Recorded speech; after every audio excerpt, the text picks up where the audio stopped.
Welcome, everyone. Welcome back to our webinar series, Building Sustainable Futures, Global Challenges and Possibilities, where each quarter we consider different United Nations Sustainable Development Goals as part of our Buffett series. I'm Klaus Weber. I'm the Deputy Director of the Institute. And our series this winter has focused on SDG 13, climate action, and it's co-sponsored by ISA and Sustain New. For our very last session this winter, I'm super excited to welcome Kim Suiseeya, who is a faculty in the Political Science Department here at Northwestern, and Signe Leth, who's a Senior Advisor for Women and Land Rights in the Asia program at the International Work Group for Indigenous Affairs, a global NGO that is dedicated to Indigenous rights and is based in Copenhagen, Denmark.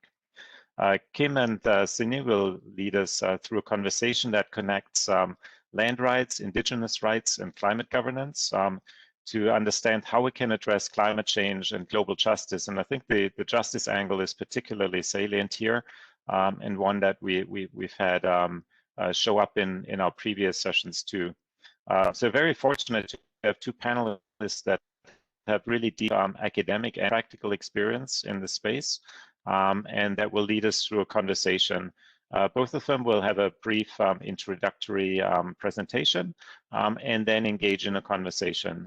As always, in the audience, send us questions and I will relay it to them as we go along. So welcome, Kim and Signe, and I turn it over to you. Great. Thank you so much. I'm really excited to be here and to welcome Signe from the International Work Group on Indigenous Affairs. I'll just briefly share a little bit of background to try to set the stage on why we might think about Indigenous rights, which are really pursued and lived at the local levels, why these are critical for addressing climate change at the global level. Let me make sure I can share my screen here. Is it? Okay, give me a thumbs up, Klaus, if you can see that. Yeah, okay, thank you. So, so I want to tell you what I hope you'll take away from this, at least my portion of the presentation, but I hope from the conversation, and that's that effective climate governance requires justice, and that what justice-centered climate governance requires is approaching justice as a driver rather than an outcome of climate policy.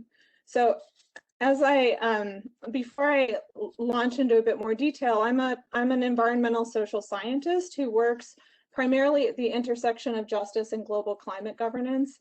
And I'm especially interested in how international policies like the Paris Agreement impact the lived experiences of people, mainly in Southeast Asia, but also around the world. And I study how Indigenous peoples who may experience injustice in their daily lives. I study how they go to venues like the UN climate negotiations to pursue justice and secure their rights. So many of us think when we think about environmental justice, we might think of really isolated, sort of highly localized impacts, right? So such as the drivers and effects of exposure to environmental harm, like how toxic air pollutants impact health of families, in particular communities like those here in the United States in Cancer Alley, Louisiana. But the folks who put together this environmental justice atlas, which I'm showing you on the map here, suggest that even though environmental justice cases center on localized grievances, this is a global movement because these local events belong to classes of conflicts that regularly appear elsewhere in the world. And so, in other words, things like environmental injustice at the local level and climate injustice at the local level really is a conflict issue at the global level. So I approach understanding justice and climate governance by thinking beyond how we might respond to injustice and instead think about how we might center justice in our pursuits.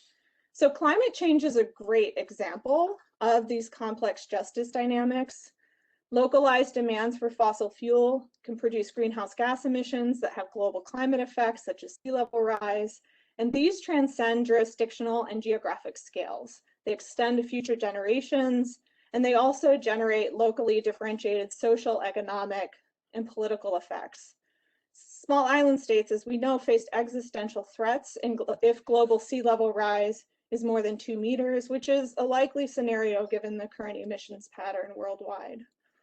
And international agreements like the market mechanism for reducing emissions from deforestation and degradation, which is a tool to help pay countries to keep forests intact, will disproportionately impact forest peoples and especially indigenous peoples in localized sites around the globe. Many of these peoples who face restrictions on developing their land and utilizing resources.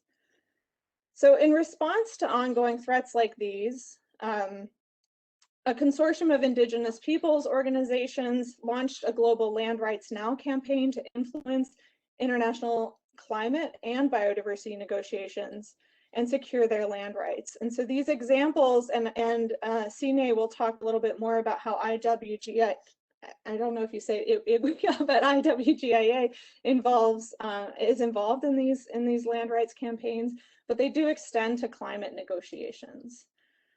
When we think about specifically environmental injustice in the climate realm at the global scale, we could look to how Indigenous peoples at the Paris negotiations really were trying to advance their claims.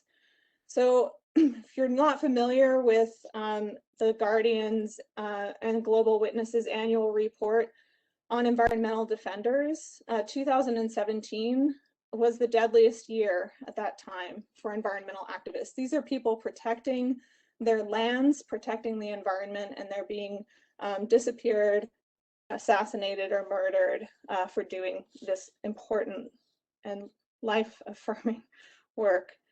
If we think about why then we need to think about Indigenous peoples in global politics, the world's forests are the home and main source of livelihood and well-being for nearly 1.2 billion people worldwide. 370 to 550 million of these are Indigenous peoples. In socioeconomic measures, Indigenous peoples represent 1/3 of the world's poor and 15% of the world's extreme poor. And this map that I'm sharing, I just want to have a caveat, it's a distributional map, but it's in no ways a complete map of the thousands of Indigenous peoples that live across the world. Indigenous peoples own, govern, and manage 22% of land across the globe, which is home to 80% of remaining biodiversity, 20% of tropical forest carbon, and 95% of remaining cultural diversity in the world. So these statistics alone suggest that Indigenous peoples' rights, their justice, really matter for how we effectively tackle and address climate change. So I wanted to pose a question, which Signe will sort of start us off with, but a question for all of you who are participating in the audience to think about is why in this context would it be so important to make sure that Indigenous rights are not only included in how we govern for effective climate change, but are at the center of how we approach fighting climate change. So I wanted to pass it over to Signe, and I'll introduce her a little bit. Signe will talk, she's a senior advisor on women and land rights for the International Work Group on Indigenous Affairs. She manages IWGIA's programs in Nepal, Bangladesh, Thailand, Philippines, Malaysia, Myanmar, and India. She's an anthropologist who, prior to her work at IWGIA, worked and lived in Cambodia for a number of years, where she studied traditional judicial systems and domestic violence among the Krung. She's also the author and editor of numerous reports and papers on Indigenous rights, land rights, and women in Asia. And I'm so excited to have her here today, as she's been leading much of the sort of global advocacy work around women and Indigenous land rights. And thank you so much, Signe. I'll pass it over to you before we start our conversation. Thank you so much, Kimberly, for that introduction. I'll share my screen.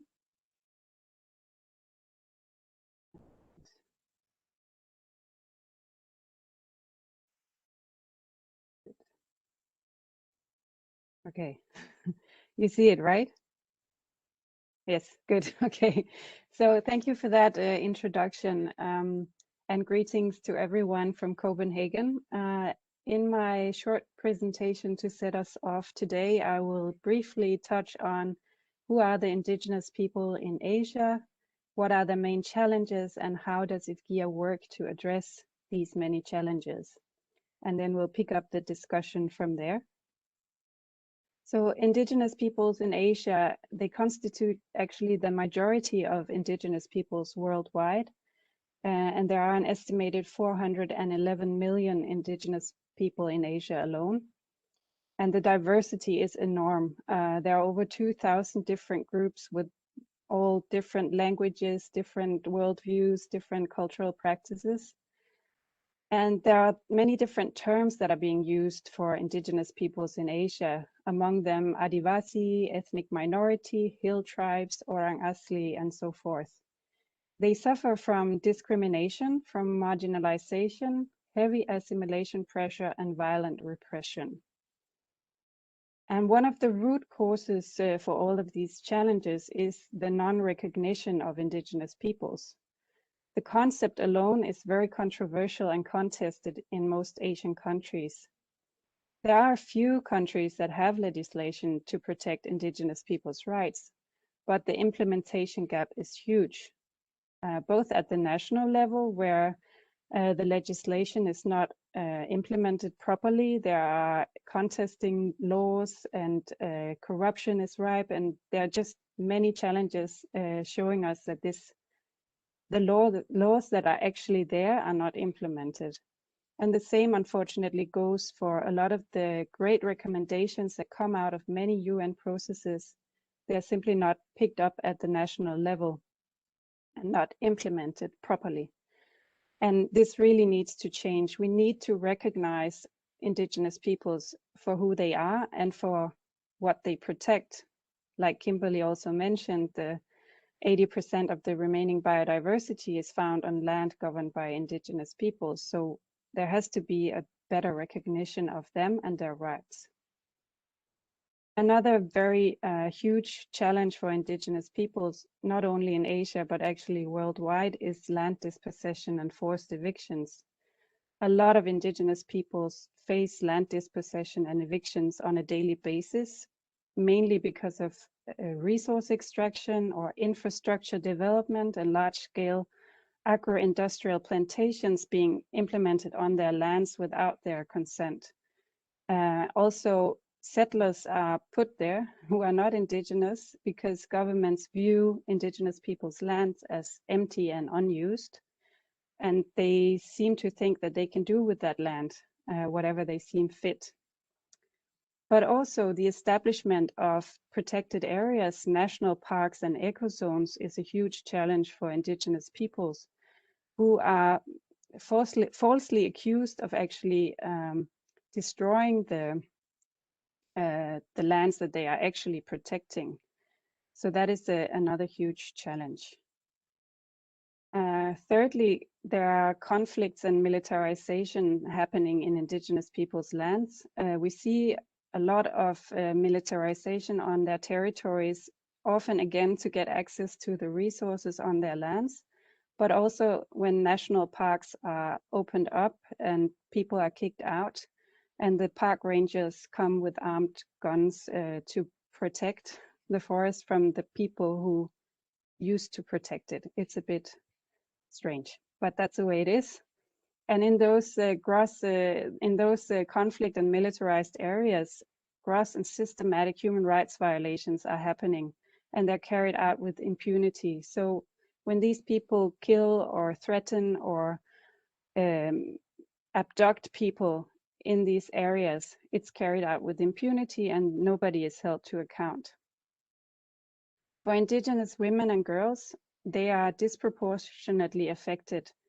They face extreme poverty, trafficking, lack of access to land and justice, and they are only marginally involved or fully excluded from decision-making processes, be it in their families, in their communities, at national or local levels.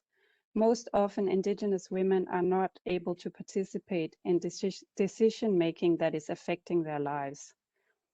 It's also further exacerbated by cultures of patriarchy and domestic violence. And in those conflict and militarized areas I was talking about before, the women are a specific target in many cases.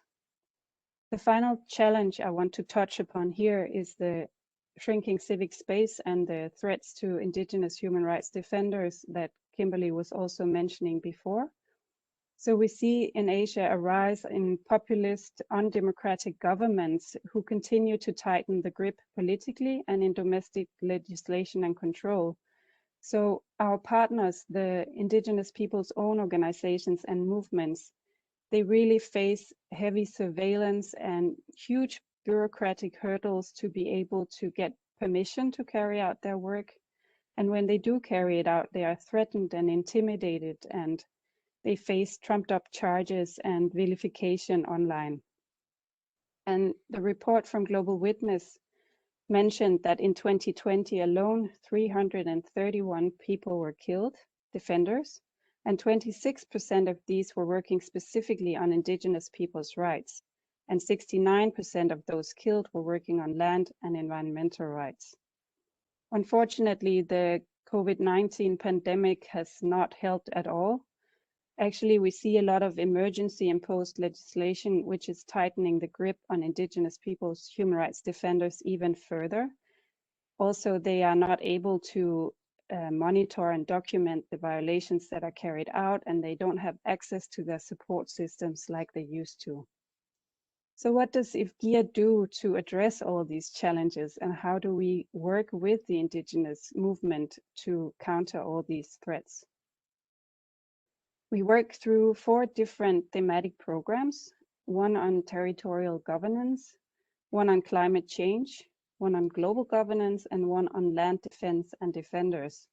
And I could talk long about these programs and the activities that we do, but let's not spend too much time on that. I would rather look at how we practically work to address the challenges. But if you're interested, you can go to our website and read a lot more about these programs. So at the core of Indigenous people struggles, the rights to land, territories, and resources are there. Ancestral lands are the source of Indigenous peoples' cultural, spiritual, social, and political identity and the foundation of traditional knowledge systems. So therefore, IFGIA's core ambition is that Indigenous peoples' rights to land, territories, and resources and to self-determined development are promoted, respected, and protected. And this core ambition we put into this machinery that we call our Triangle for Change. Again, you see our partners, the Indigenous peoples' own organizations, movements, and institutions are at the very center. And together with them, we try to empower their institutions to become strong representatives, to be able to speak out in a safe way. And together with them, we are also doing a lot of documentation work, be it reports or videos or podcasts or open letters to governments or urgent alerts, all kinds of material that we produce together to show the violations that they are facing, but also how Indigenous peoples can contribute to the challenges of the world. And this documentation and the strong institutions and organizations together, that is sort of the foundation for the advocacy work that we do. And we try to advocate for improvement of their rights and situation, both at local, national, regional, and international level. All of this we do so that we can ensure a world where Indigenous peoples fully enjoy their rights. So my last slide, I want to get us back to where this conversation is going, namely on Indigenous peoples' land rights and climate change. So climate change amplifies already existing problems. The effect of climate change can have a negative impact on Indigenous peoples because they live in sensitive ecosystems and because they are dependent on their natural resources. This can amplify insecure tenure and contested use of natural resources or Indigenous peoples' practices. For instance, in the case of shifting cultivation, which is widely used among Indigenous peoples in Asia, there has been a narrative declaring it an unsustainable practice. But in reality, it is a sustainable practice, and that has been proven over the years through all kinds of research. But this narrative is really hard to move away from in many ways. Also, climate mitigation actions can also have a negative impact on Indigenous people, particularly when those are large development projects, such as large dams, large windmill parks, or geothermal projects that do not respect the rights of Indigenous peoples, and particularly the right to land territories and natural resources, because these projects are often implemented on Indigenous peoples' lands. So really, the right to land territories and natural resources is at the core of a rights-based approach to climate change actions, as we see it. And these rights need to be protected, respected, and promoted if we want green growth and building back greener. That was my 10 minutes, I think. Thank you.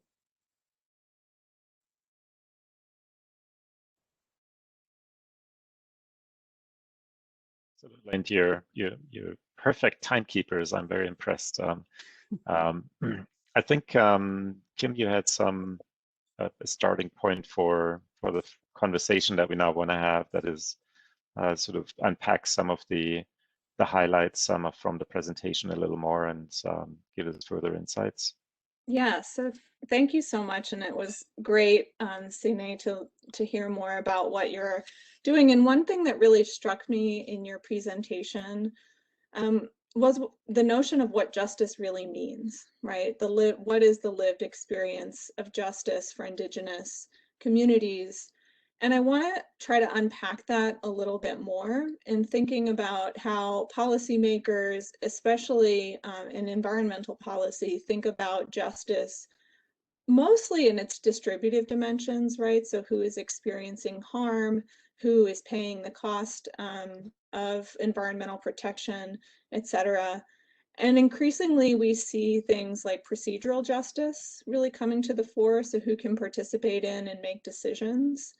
But it seems like from what you're talking about, that justice is much more about this ability to both participate in, influence, and benefit from environmental governance, right, in ways that allow Indigenous identities in all of the various expressions of Indigenous identities and spirituality and ways of life that are at the core.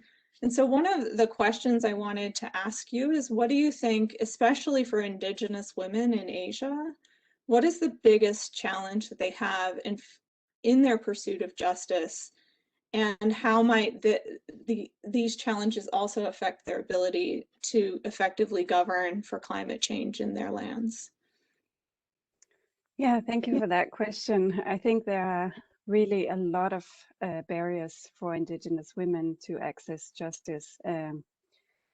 One of them, of course, being that they live in quite remote areas. Many of them, they might also speak a different language than what is being used in courts or in laws. Maybe they're not even aware of their rights or of the national legislation. So how can they claim their rights or claim justice if they don't even know that they have these rights and these laws are in place? So those are huge challenges. Also, they wouldn't have maybe a network or money to pay lawyers or these kind of things. And on top of that, many of the injustices that they face are heavily tabooized. Do you say that in English? They are taboo, so you can't really speak about them in public without shaming your family and yourself. And so often they would use the Indigenous justice systems to solve many conflicts. And of course, while that has its value, and it really does, because they do get justice in many cases through their Indigenous justice systems, but when it comes to forces from outside, for instance, loggers who come to the community, or settlers, or somebody who's not part of their community, then these Indigenous justice systems simply are not enough. And then that is where the real challenge begins, because how do they get access to justice if they don't speak the language, if they don't have a lawyer, if they don't know the law. All these challenges are there, definitely. I think you had a second part of your question that I missed. Well, I'm just thinking about, so often, you know, one response that I don't know if you hear this in your work. I've heard it in my work, and when I was a practitioner, sort of two common things that that might come from development agencies or people external to these communities, and it's one that some communities don't respect women's rights. And so if we're sort of trying to support Indigenous governance, what does that mean for women's rights more broadly? And the second is, if we think about the scope of territory in under Indigenous governance, and the poverty, right, that exists in these communities, I'll often hear sometimes policymakers or foundations saying, well, really, we should protect those lands as protected areas, for example, because won't Indigenous communities, I don't agree with this, just to be clear, but won't Indigenous communities develop those lands?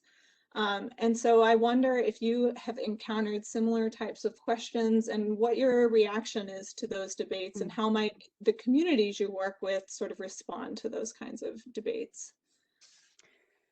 Well, definitely a lot of the Indigenous communities have a patriarchal culture, and there are definitely harmful traditional practices that are not helpful to Indigenous women. So what we try to do is not to sort of impose from our side what we want our partners to do, but we try to support those women's organizations or those progressive organizations who are working from within to try to change that. Because you can't just come from the outside and say, you need to have equality and equity and you have to do it this way, because then it will never work. But if we collaborate with some of these very strong and independent women, we do see a lot of change actually happening slowly, yes, but it is changing definitely. Regarding this about governing the land as protected areas, yeah, well, unfortunately, what we see is that when areas are declared national parks or protected areas, either the people are kicked out or they are restricted in, they're not allowed to live the way they used to do, even if it was a sustainable way, exactly because of this wrong narrative that they are destroying the forest or destroying the biodiversity in those areas, whereas in fact they have been living sustainably and protected those areas for generations. And this is really a serious problem that we see in so many places, for instance in Thailand, where in Kaeng Krachan National Park, the Indigenous communities there have been forcefully evicted, and even if they are allowed to go inside and collect few things for their livelihoods, they risk being harassed and arrested and kicked out. So it's a huge challenge, and I think the only way is to really acknowledge that Indigenous people are protecting those areas and shouldn't be kicked out, but be allowed to stay there and protect it like they have done always. Have you been in some of your communities? Have you worked with communities that have RED projects in them? And RED is this reduced emissions from deforestation and degradation, and it's primarily for tropical countries, whereby, you know, nations like the United States or the countries in the European Union will pay to avoid deforestation and forest degradation, as well as enhance carbon resources. What's your experience with communities who have RED projects or who have been approached with RED projects, and what role might they play in those types of global market mechanisms? for that, my colleague would be superb in answering that question. But I can say that I know that we do work with communities who have these red projects, and what I know is that the main thing that we try to ensure is that Indigenous peoples have their rights respected in those processes. So working with the national governments in developing the safeguards and all these things and ensuring that Indigenous people's rights are respected in that process. Otherwise, I think that can be as damaging as a national park or a mining project or whatever threat that they would face.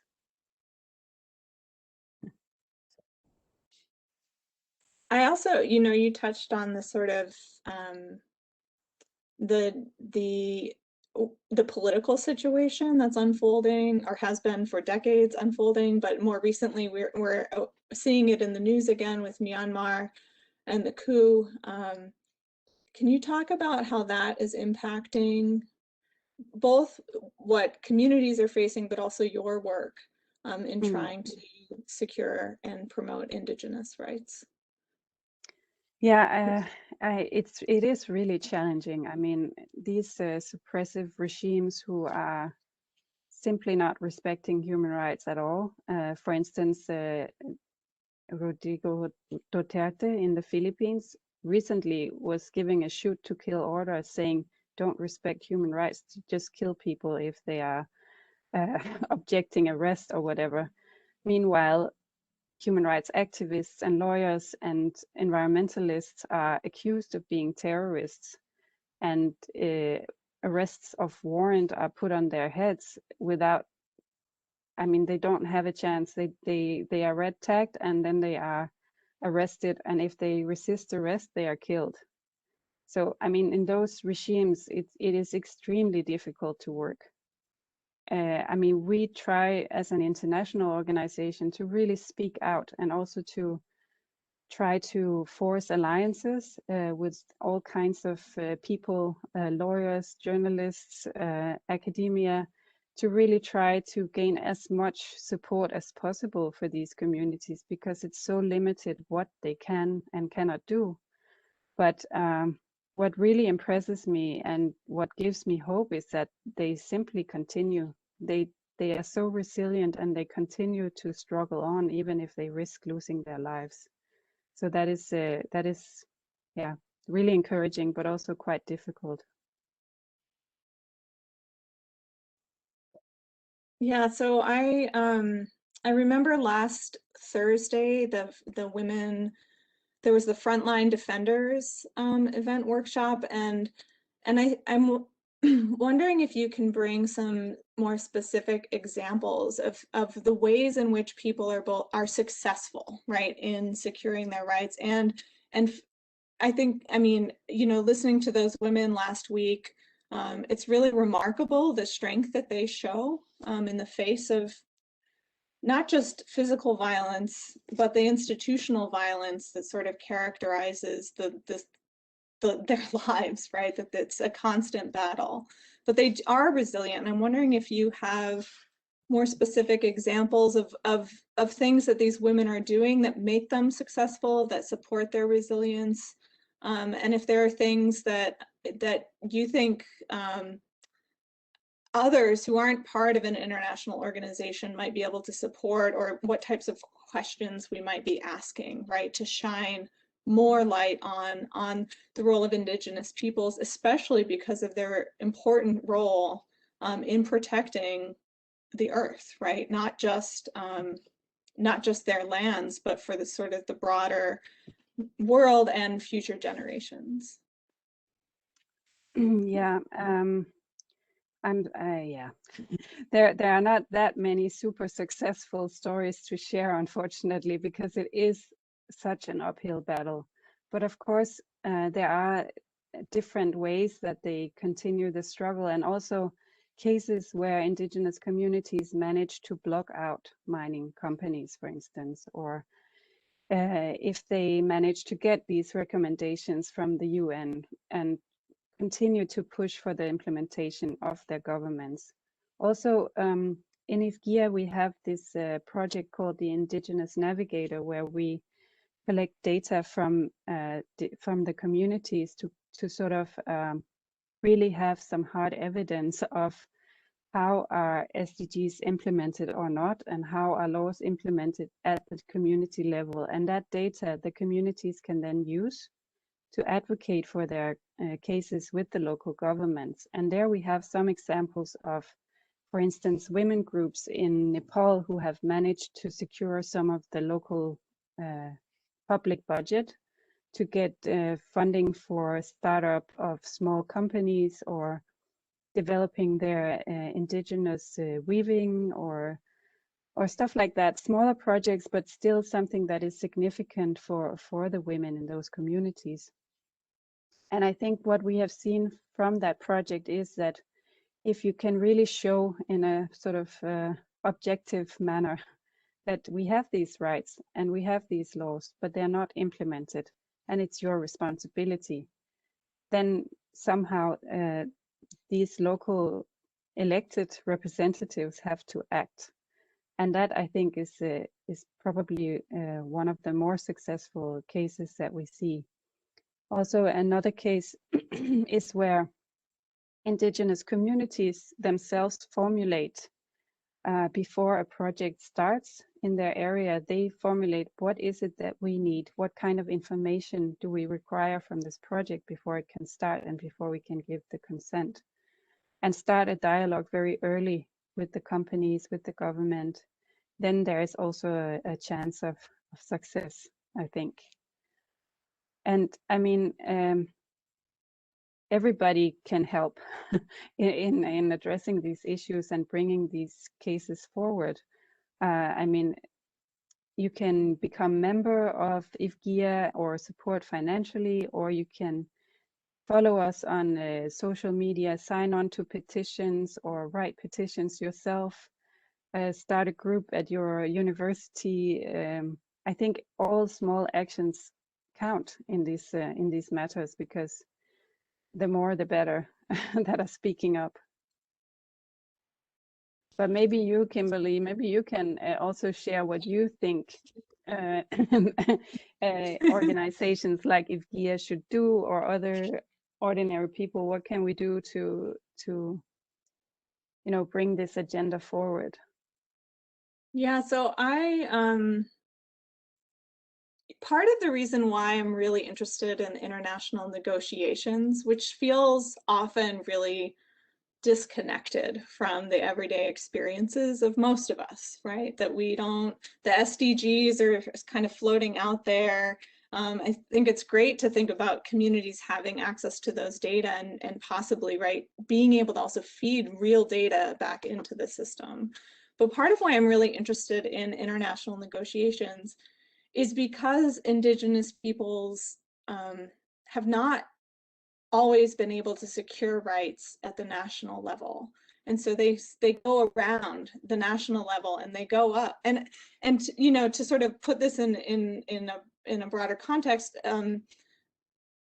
we might take, I think we take it for granted that everyone consents to be governed by the government that is sort of overseeing the territory that they live in. But for many Indigenous peoples around the world, millions, right, there is no consent to be governed.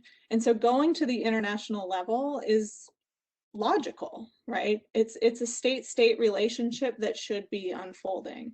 And what I've seen in the years I've been following these negotiations in person since 2010, and what I've seen is a dramatic change and impact that Indigenous leaders are having at these international negotiations, which is, it seems to be a key avenue. For example, the Paris Agreement has Indigenous rights in the preamble, and that was only made possible because of Indigenous leaders who were fighting until the very end, right, in Paris, to get those Indigenous rights in. And the idea is that without those Indigenous rights in the Paris Agreement, what climate governance is doing is not only sort of missing a huge many groups, huge groups of people who govern for climate change, but also ensuring if those Indigenous rights aren't in there, they're ensuring that climate governance will continue to be unjust, right? And so I see that support at the international level is really important and really critical. And I think it does one, it secures some rights in these international agreements, but two, it also gives that element of justice that you're governing yourself, right? You're governing your own communities. And that in many states, especially where I've worked in Laos, where you cannot really use the term Indigenous, it's been really important, an important tool for self-expression and self-determination. Yeah, absolutely. I totally agree on that. I think that the challenge then is because Indigenous peoples are very strong at the international level. I mean, they have secured the declaration. So I mean, they are strong at the international level, and they do get a lot of recognition from some anyway at the international level. But then when it comes to implementation of those recommendations and those rights at the national level, again, they're caught in that unjust system of who is governing who, and how can they ensure that these rights are then implemented. Right, and they can be blamed for destructive land acts because they can't protect their lands because they don't have rights to protect their lands. And so we see this, in the US with our climate action. I think the National Climate Assessment that was developed just before the Paris negotiations, there was a lot of Native American input into that report, but when the negotiation strategy unfolded, they were not included in the Paris delegation, and it sort of points at this tension, right? That especially the U.S., which has not signed the UN Declaration on the Rights of Indigenous, and maybe our new administration will, I don't know, but we do have a new Secretary of the Interior, the first Native woman, which I think is an incredible achievement. But Indigenous peoples are fighting at the very basic level to exercise their rights to govern for all of their relations, and that seems to be something we should really be advocating for and supporting, right? If we care about climate change, right? But it feels often, especially in Asia, it feels like just losing ground a lot of the time. I think we have some questions in the Q&A. Klaus, did you want to maybe direct? I will relay them to you, which is oftentimes easier because we have a good number, and I think there's a nexus of themes that some of them you already touched on, some of them I would like to follow up on, and I think one is sort of flowing out of what you were just talking about, and I think it relates to the role of sort of the powerful players at the international sort of state level. So if you look at the US and the EU and China as big states that have a very big impact on how climate action is framed internationally and globally, how does their posture, their policy posture, their sort of way of looking at climate action ignore or worse disenfranchise Indigenous communities? Is there systematic sort of bias, or is there a positive effect that some of those very core powerful players have in terms of the impact on Indigenous communities around the world? I can jump in. Is that okay, Signe? That's thank you for that question. That's a great question. I think one thing that I think most people maybe don't understand is that, okay, powerful players are the ones we hear about in global climate governance, right?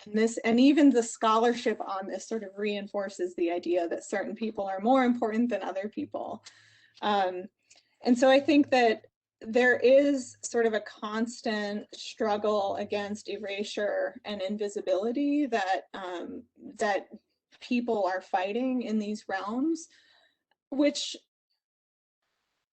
I'm not sure that, you know, we can overcome that as individuals, but I think that at least I, as a scholar, have a responsibility to make sure that I'm not reinforcing those kinds of hegemonies in policy. I think that depending on which nation state you're talking about and which particular negotiation you're talking about, you see different champions emerge, right, for Indigenous rights. So in Paris, for example, Mexico really sort of helped in the very end to push through Indigenous rights to be in the preamble, whereas Norway, which had been supporting a lot of this, kind of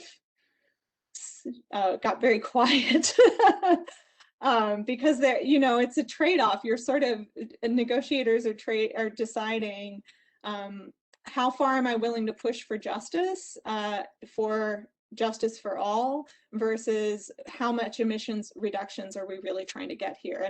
And I think that's almost a false trade-off, right? Because it shouldn't be one or the other.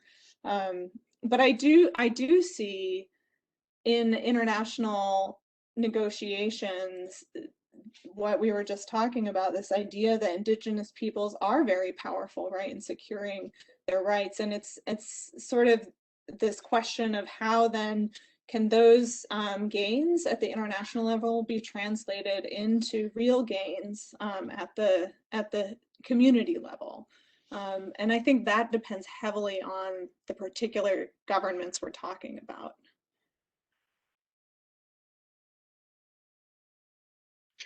Is there there's another question that is sort of around, I think you both touched upon it, is the implementation, accountability, the sort of local, you know, the rule of law, the ability and willingness of local institutions to live up to it. What are good approaches to ensure that, or where do you see the current system of policy making and then translating that into accountability is lacking? I can give it a go on that one. I think at least what we're trying to do is to create this pressure from multiple sides. So, and again, it's also a stick and carrot sort of exercise where you try to show what governments would gain if they would give these rights to Indigenous peoples, and also what they are losing if they are not. So creating like a pressure cooker where you sort of create pressure from the ground, so organizing the communities into bigger movements and alliances, because they are the voters of these governments. So if you can create that pressure from below, that is, for instance, in India, they're extremely good at that. And that is, I think, also why they have managed to get some positive legislation into their national law. But at the same time, then needing to also use international mechanisms and international negotiations to create a pressure from above, because most countries don't really like to be criticized by other governments. And so having that pressure from both sides at the same time can prove effective. Again, if we take India as an example, they are not so sensitive to criticism from others. Sometimes they don't care. Other times you can actually manage to stop discriminative laws if you get into that process at the right time. But it takes a lot of work and constant monitoring of what are they developing now. And in these Corona times, it's even more difficult. And we're really worried about all these economic recovery plans of these countries.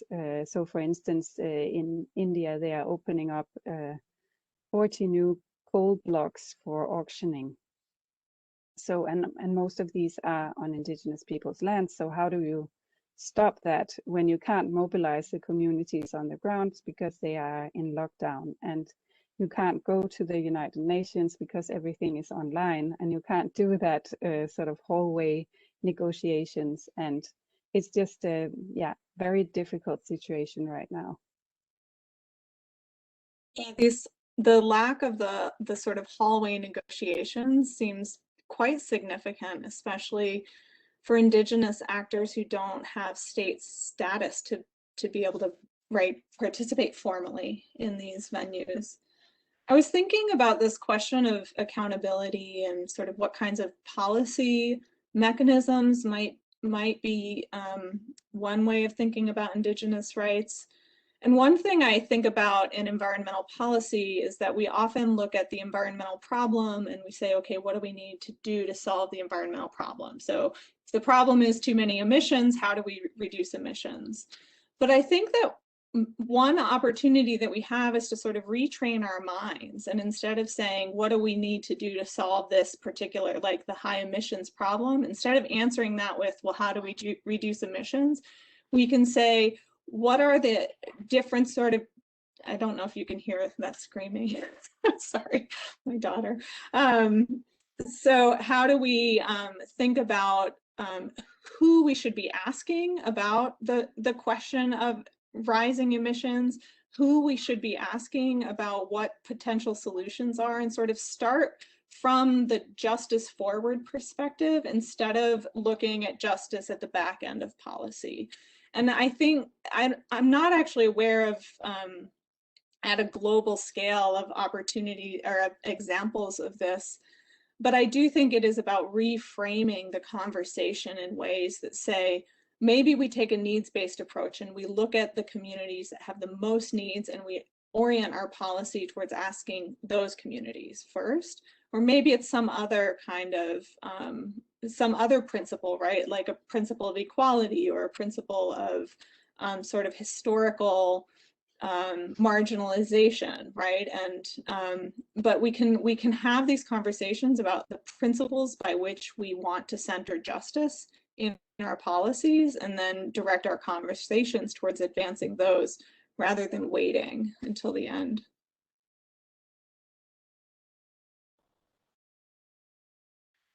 I want to maybe sort of turn our conversation a little bit in a different direction. That there were a few questions around the role of women and women's rights, and in the context of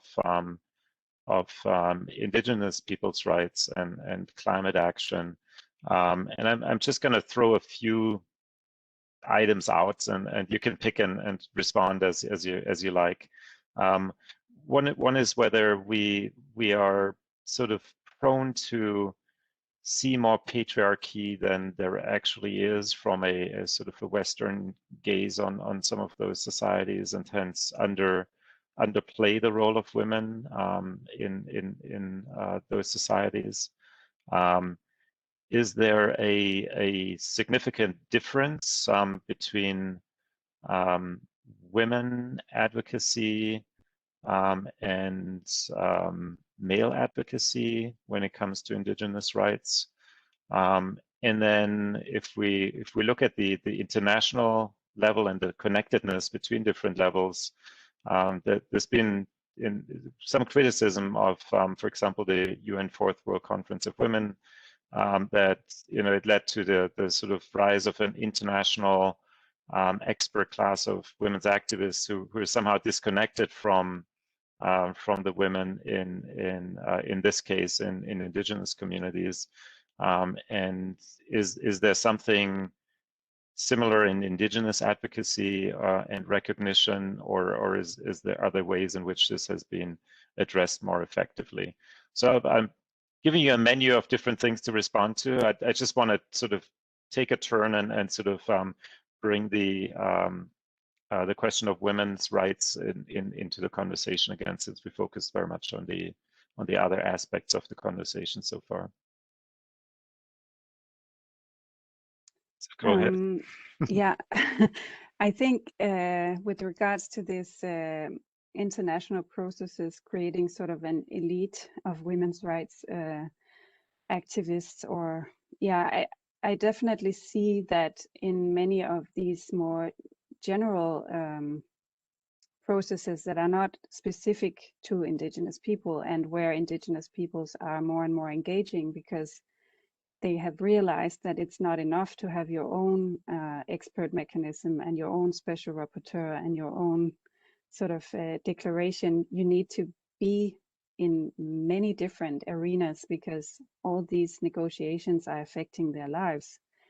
But when trying to enter these different arenas that are not specific to Indigenous peoples, I do see again some, maybe unintentional, I don't know, but definitely some discrimination there, and some, it's difficult for the Indigenous women to get a space in those places. For instance, on the Commission on the Status of Women, I participated a couple of years ago with a group of Indigenous women, and in all the panels that we went and all the discussions, youth were mentioned,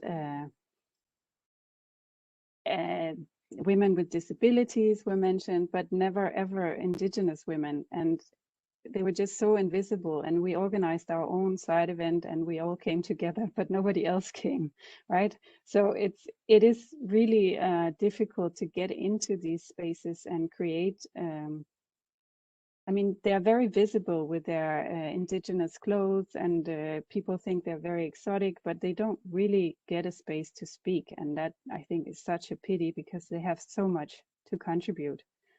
Yeah. What's the main barrier? Where do you see the main barrier for that to change? I'm not sure. Maybe IFGIA as well need to reach out to some of these bigger women's organizations and also push for their inclusion. Maybe they themselves need to put more efforts into it, but I just find it really a pity that it has to be so hard. Yeah. Well, and I also think that, I mean, it's sometimes when you're talking about Indigenous rights, it's hard to have that really nuanced conversation and complex conversation that doesn't sort of make Indigenous peoples or Indigenous communities some kind of monolithic group, right? And in fact, Indigenous groups, like all of us, have politics that they experience, right? And have very different sort of values and views, and I think one of the challenges that actually has really so one of the challenges is for Indigenous groups and these, what I like that term, expert class of advocates, because I think that could capture some of the advocates that are frequently in these different policy arenas. But ultimately, what's happened in the climate negotiations is now there's an Indigenous Peoples Pavilion where you see a lot more diversity in the agendas and the ideas and the sort of disagreements that are being sort of hashed out in a really productive way that you can't see as much in the formal negotiations, because Indigenous peoples are trying to coordinate their activities to advance rights. And so I think we, you know, as with any group, whether it's women or Indigenous communities or communities, environmental justice communities here in the U.S., they're not monolithic. But they're strategic, right? And so you advance your interests by collaborating. I think I'm going over time, which I know Klaus will cut us off right now. So. I actually like going 1 minute over time normally. So I'm going to throw in one final question, more pointed and just to sort of ask for a very quick reaction. And that is about Indigenous communities and peoples that have been forced off the land, and sort of a legacy of past injustices that still linger, and how to address that. Other forms of restorative practices, reparations, is this part of the conversation? I think it is part of the conversation, but definitely not enough, and not in those countries where it's still happening. Yeah, I think it's, I think a lot of recognizing the lands on which we, especially here in the United States, right here, Northwestern is on the lands of the people of the Council of Three Fires, and recognizing that and realizing that it's not historical, that these communities are here today, they live in our community, and they may not always feel seen because we don't talk about the legacies of our university and of our town. And I think that's one step towards opening up bigger conversations about restorative justice with Indigenous communities. And those conversations are hard, but it's harder to not have them, right, for Indigenous peoples. We need to be moving towards greater respect and recognition and cultivation of relationships with the Indigenous peoples on whose lands we currently reside. Well, thank you both again very much for sharing your time and your insight with the Northwestern Buffett community. I want to thank you for joining the seminar today to our audience, and those of you who are still on the call, you can expect to receive a survey, and we hope that you share your feedback with us. We will take a short break from the webinar series and return in the spring quarter on Tuesday, April 6th, same time as always. And the spring series will focus on a different SDG, reduced inequalities. But I think today's session was a perfect transition into that. And we're looking forward to the opening panel on April 6th and several really exciting sessions. So stay tuned and stay healthy.